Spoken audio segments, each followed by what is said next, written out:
Good evening, everybody out there on YouTube. Once again, it's the three middle-aged dudes just bullshitting about nothing. Actually, tonight, with this particular video, we're going to bullshit about politics, all right? And normally speaking, just a disclaimer for myself, I'm not one to sit there and go on about that at length or even be too vigorous or enthusiastic about it. But after certain conversations that I've had with people offline and seeing certain information and media that was put online, and during the mainstream media, I quietly reached a boiling point, and unfortunately, I can't stay quiet about any of this stuff.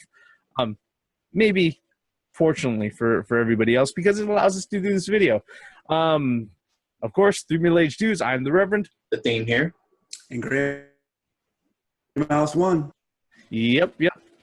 First topic we're going to tackle is Britain went ahead and they voted on whether or not they were going to stay in the European Union. The Brexit vote was held 2 days, 2 days ago, and they voted to exit the European Union. Now, if you don't know anything about Brexit, and you probably go ahead and Google up YouTube videos and you Google up media coverage of it, you may find yourself looking at a video where you have somebody saying how it's just a bunch of old racists who don't want to deal with immigrants, and that's the reason why they left the European Union. The truth of the matter is that that's a rather gross oversimplification of the issues, and there's a lot of other things that have gone on. While that may be a factor, that isn't the only factor, and the truth of the matter is that as far as it goes, it really comes down to an issue of national sovereignty, and those folks over there in Britain, they didn't think they had it.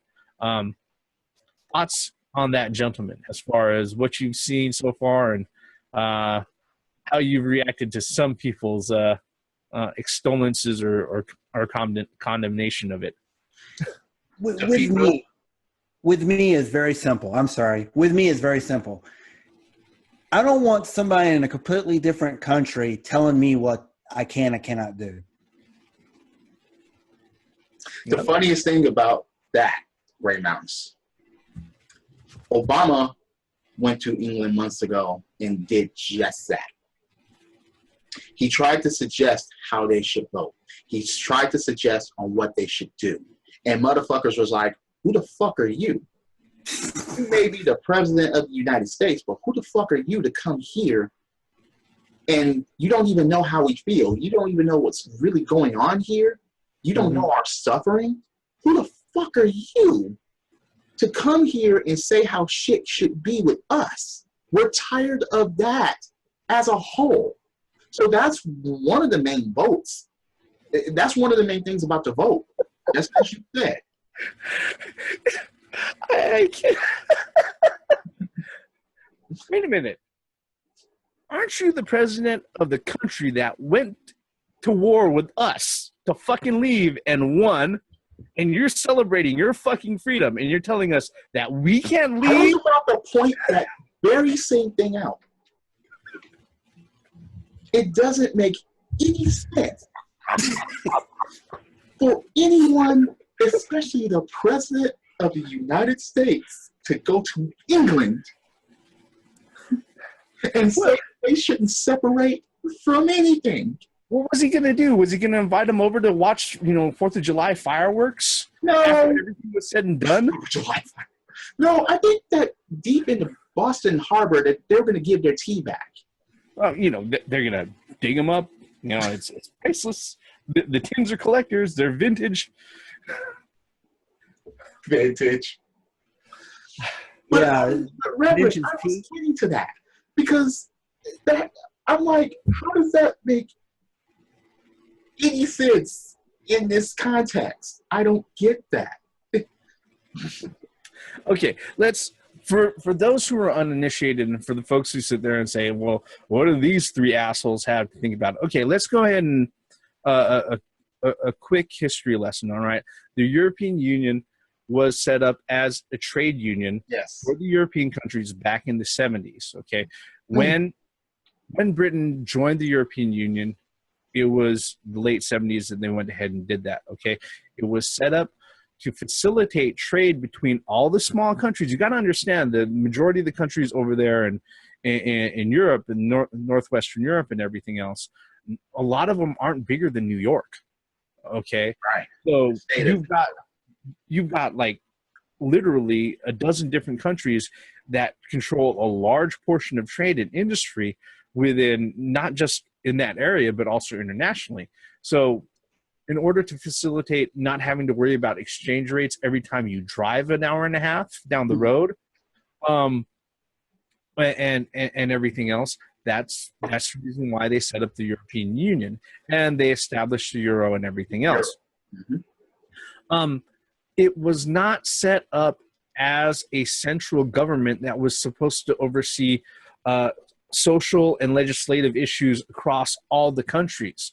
Unfortunately, what a lot of countries that are within the European Union, and guess what? Since England has chosen to exit them, they've also been followed. There's also been rumblings that France and I believe Norway and other countries are considering the same sort of referendum votes. Ever since England has come to that, they aren't the only ones feeling that way about the fact that, guess what, they have to go ahead and bow down and follow policies that are made in Brussels countries away.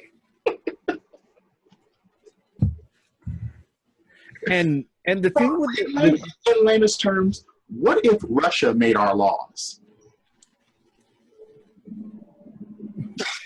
I mean, let's bring it down to even easier to understand terms. All right, look, really? I live in Compton. Okay, pretty much. All right. The theme, he lives like less than 2 miles away from me, so he knows what the hood looks like. All right, but every 4th of July, and it's right around the corner, they have a block party out in my neighborhood. They keep all the fireworks on the same street. And, the neighbors come out and they'll bust out the portable grills and they'll go ahead and they'll have barbecues. And everybody from around, all the neighborhood will come down to one particular street and they'll go ahead and they'll watch the fireworks. If people have barbecue out, they'll eat barbecue, go ahead and commute and everything else. And basically it's set up that way so it keeps everything contained. It makes the cleanup easy and people don't have to worry about, doing stupid shit all over the place. All right. Now, if the situation was that I go to this block party, I watch the fireworks, and, then all of a sudden I come home and I notice that one of my neighbor's kids is living in my fucking garage, all right, and that the next morning over, I find out that my other neighbor is telling my wife what to cook him for fucking breakfast, okay, something's fucking wrong, because the block party wasn't set up to go ahead and split up my fucking household amongst everybody in the neighborhood, which is a big thing that's happening with a lot of the countries in the European Union. A lot of the countries that are paying into the union have to sit there and worry about being fiscally responsible for a lot of countries that aren't fiscally responsible. Countries like Greece, Portugal, Italy. All right, that if they were standing on their own, they would be completely bankrupt right now.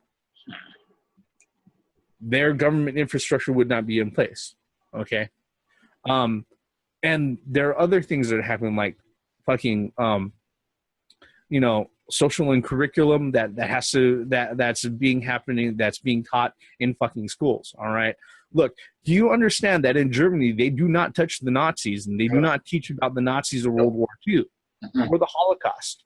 Now, what if that curriculum, that particular portion of history, isn't taught in fucking Great Britain? And they're over there saying, hey, motherfuckers, you were the guys who bombed us to shit 50 years ago. Yeah. Yeah. It's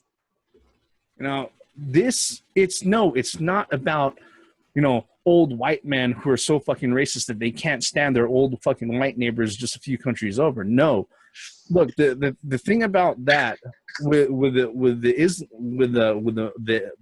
immigrant thing is that, guess what? Unfortunately, the folks in Brussels have used the refugees and the immigrants as a fucking bargaining chip.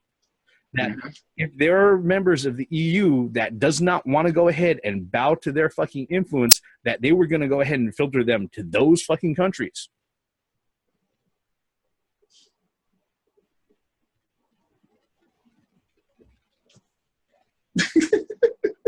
Doesn't make sense. No. All right. Look, I know there are some of you that are out there that like they're still spinning your heads. All right, let's just consider it this way: NAFTA, the Pacific Trade Agreement. All right, between the U.S., Mexico, and Canada. All right, it's just set up to go ahead and supposedly to share trade resources and everything and manufacturing resources across the countries in North America. What if Mexico starts making laws and policies that influence us over here in the States? What if the Mexican government decided to go ahead and say, hey, look, why don't you guys handle your teachers and your teachers' unions like we handle our teachers over here?